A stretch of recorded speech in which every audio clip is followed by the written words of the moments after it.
కానీ మిమ్మల్ని మాత్రం మా ఫస్ట్ క్వశ్చన్ రాజాసాబ్ గురించే ఆగలేక వచ్చేస్తుంది సార్, అసలు వేరే రావట్లేదు.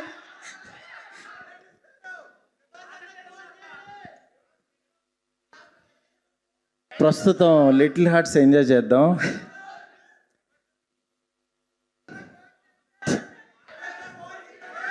కాదు, ఫోన్ కాదు, ఇప్పుడు ఆయన ఫోన్ చేస్తే నేను ఫంక్షన్లో ఉండడాలి ఇప్పుడే చేస్తానని పైకి వచ్చా. జస్ట్ ఇప్పుడే. కాదు కాదు, ఒక్క రిక్వెస్ట్ మీ సౌండ్స్లో ఆయన మాట కూడా వినపడలేదు నాకు. సార్ ఒక్క రిక్వెస్ట్ అడుగుతాం మేము. ఫోన్ వద్దు, కెమెరా నుంచి చూస్తూ ప్రభాస్ గారు భోజనం చేశారా అని అడగండి.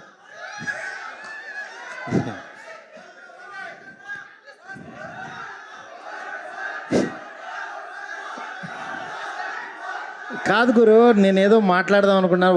ఒక్క 2 నిమిషాలు. నాకు ఇంకా చాలా అంటే సినిమా పనులన్నీ బ్రెయిన్లో తిరుగుతున్నాయి. ఇక్కడ మా వాళ్ళు వంశీను వాసు డల్లింగ్ ఎలాగైనా రావాలంటే నేను వచ్చాను. ఫస్ట్ డే యాక్చువల్గా సినిమా రిపోర్ట్ విని చాలా హ్యాపీ ఫీల్ అయ్యాను. దాని తర్వాత సెకండ్ డే మౌళి నేను నెక్స్ట్ డైరెక్టర్ని పిలిచి యాక్చువల్గా ఆఫీస్లో నేను సినిమా చూడకుండానే వాళ్ళని కలిశాను. ఎందుకంటే నిజంగా వాళ్ళ సక్సెస్ నాకు చాలా ఎనర్జీ ఇచ్చింది. ఎందుకంటే ఒక చిన్న సినిమా హిట్ అయ్యి థియేటర్కి వస్తే ఒక 100 చిన్న సినిమాలు తీయడానికి సంబంధించిన ఆక్సిజన్ వస్తుంది. నిజంగా అలాంటి ఎనర్జీని నేను 2012లో ఈ రోజుల్లో తీసినప్పుడు అట్లాగా చాలా సినిమాలు వచ్చినాయి. నిజంగా మీ లిటిల్ హార్ట్స్ అనేది అంత ఎనర్జీ ఇచ్చింది మళ్ళీ. ఎందుకంటే థియేటర్కి రారేమో, సినిమా చూడటానికి ఓటీటీ కోసం ఎదురు చూస్తున్నారు అందరూ అనుకుంటే లిటిల్ హార్ట్స్ కోసం ఫ్యామిలీస్ వచ్చి చూస్తున్నారు.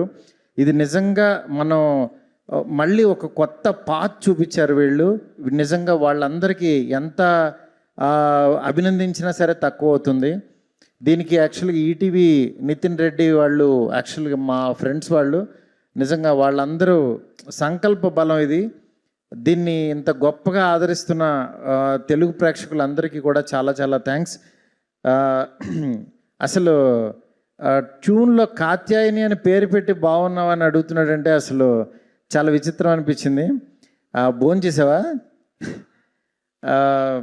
సినిమా చూడని వాళ్ళు అయితే చూడండి, మిస్ అవ్వద్దు. చాలా బాగుంది సినిమా. ఇంతకు మించి నేను చెప్పలేను. రాజాసాబ్ అప్డేట్లు ఏమి ఇప్పుడు నేను చెప్పను. ఎందుకంటే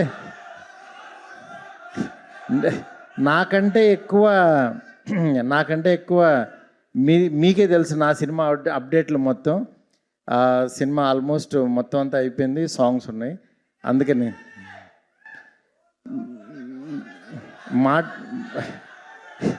మాటల్లో ఏమీ చెప్పను, చేసి చూపిస్తాను అంతే.